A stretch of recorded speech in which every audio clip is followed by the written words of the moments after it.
गांव में रहने वाला एक नौजवान लड़का पुरानी बुरी यादों को ना भूल पाने और एक ही चीज के बारे में बार बार सोचने की आदत से परेशान था। अगर उसे कोई कुछ कह देता या फिर उसके साथ थोड़ा सा भी गलत हो जाता तो वो बस उसी एक घटना के बारे में पूरे दिन सोचता रहता। वही बात उसके दिमाग में हर समय घूमती रहती। फिर वो या तो अपने साथ हुई किसी बुरी घटना के लिए अपनी किस्मत और भगवान को कोसता रहता या फिर अपने मन में उस इंसान से बदला लेने के ख्याली पुलाव बनाता रहता जिसने उसे कुछ कह दिया था या उसके साथ कुछ गलत किया था।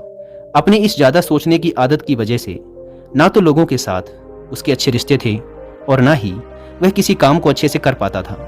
वह हर समय तनाव व मानसिक अशांति की स्थिति में रहता। उसकी ऐसी हालत को देखकर उसके एक मित्र ने उसे सलाह दी कि यहाँ पास के ही एक बौद्ध मठ में एक जैन मास्टर रहते हैं, तुम उनके पास जाओ, वो तुम्हारी इस मानसिक समस्या का कोई ना कोई समाधान अवश्य बता देंगे। वह नौजवान लड़का जैन मास्टर के पास जाता है और अपनी समस्या उन्हें बताता है कि कैसे वो एक ही घटना के बारे में बार बार सोचता रहता है और पुरानी बुरी बातों व यादों को भूल नहीं पाता। लड़के की समस्या सुनने के बाद जैन मास्टर वहां से उठकर मठ के अंदर चले जाते हैं। जैन मास्टर का बिना कुछ उत्तर दिए यूं उठकर चले जाना लड़के को कुछ अजीब सा लगता है, लेकिन वो फिर भी वहीं बैठा रहता है।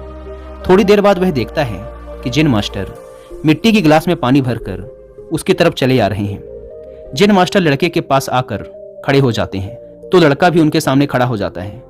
जैन मास्टर लड़के से पूछते हैं, बताओ इस गिलास का वजन कितना होगा? लड़के ने कहा, मैं एकदम सटीक तो नहीं बता सकता, लेकिन इस गिलास का वजन बहुत ही कम है। अब जैन मास्टर ने गंभीर होकर कहा, मेरा प्रश्न ये है कि अगर मैं इस गिलास को थोड़ी देर तक ऐसे ही पकड़कर खड़ा रहूं तो क्या होगा? लड़के ने कहा, कुछ भी नहीं होगा। जैन मास्टर ने फिर पूछा, अगर मैं इस गिलास को इसी तरह 1 घंटे तक पकड़ कर रखूं तो क्या होगा? आपके हाथ में दर्द होना शुरू हो जाएगा। लड़के ने कहा। जैन मास्टर ने फिर प्रश्न किया, अगर मैं इस गिलास को ठीक इसी तरह पूरे दिन पकड़ कर रखूं तब क्या होगा? आपके हाथ में बहुत ही भयंकर दर्द होना शुरू हो जाएगा। आपका हाथ सुन्न भी हो सकता है, आपकी मांसपेशियों में भारी तनाव आ सकता है और यहाँ तक कि आपके हाथ को लकवा भी मार सकता है। लड़के ने गंभीर शब्दों में कहा। जैन मास्टर ने कहा, बहुत बढ़िया, लेकिन क्या इस दौरान ग्लास का वजन बदला? लड़के ने कहा, नहीं, वजन तो नहीं बढ़ा। तब भला हाथ में दर्द और मांसपेशियों में तनाव क्यों आया? जैन मास्टर ने पूछा। बहुत समय तक पकड़े रहने के कारण, लड़के ने जवाब दिया। जैन मास्टर ने फिर प्रश्न किया, अब इस दर्द से छुटकारा पाने के लिए मैं क्या करूं? ग्लास को नीचे रख दीजिए। लड़के ने कहा। जैन मास्टर ने कहा, बिल्कुल सही, और जीवन की परेशानियां भी कुछ इसी तरह होती हैं। इन्हें कुछ देर तक अपने दिमाग में रखिए और लगेगा कि सब कुछ ठीक है। उनके बारे में ज़्यादा देर तक सोचिए और आपको पीड़ा होने लग जाएगी, और इन्हें और भी देर तक अपने दिमाग में रखिए, फिर ये आपको अशांत व पागल करने लग जाएंगी और आप कुछ भी नहीं कर पाएंगे। जैन मास्टर ने लड़के की तरफ इशारा करते हुए कहा, अपने जीवन की पिछली गलतियों और घटनाओं के बारे में सोचना जरूरी है, लेकिन उससे भी ज़्यादा जरूरी है उनसे सीखकर आगे बढ़ना। अगर तुम एक ही बात को पकड़कर बैठे रहते हो तो ठीक उस गिलास की तरह ये भी तुम्हारे जीवन में दर्द पैदा कर देगा।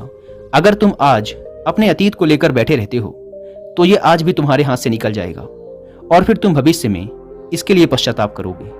तुम अपने अतीत के लिए जैसा इंसान बनना चाहते हो या फिर जिन गलतियों के लिए पश्चाताप कर रहे हो तो तुम आज से ही वैसा इंसान बनने का प्रयास करो और कोशिश करो कि आज तुम वैसी गलतियां ना करो जिसके लिए तुम्हें भविष्य में पछताना पड़े। इसलिए चिंता करना बंद करो और अपने आज के कर्मों पर ध्यान दो, क्योंकि चिंता व्यक्ति को उसकी चिता तक ले जाती है।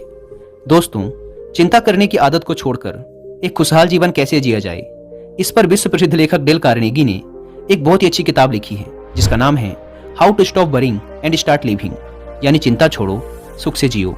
अब तक 10 मिलियन से ज्यादा लोग इस किताब को पढ़ चुके हैं, और अगर आपके पास इसे पढ़ने का टाइम नहीं है तो आप हिंदी में इस पूरी किताब को सुन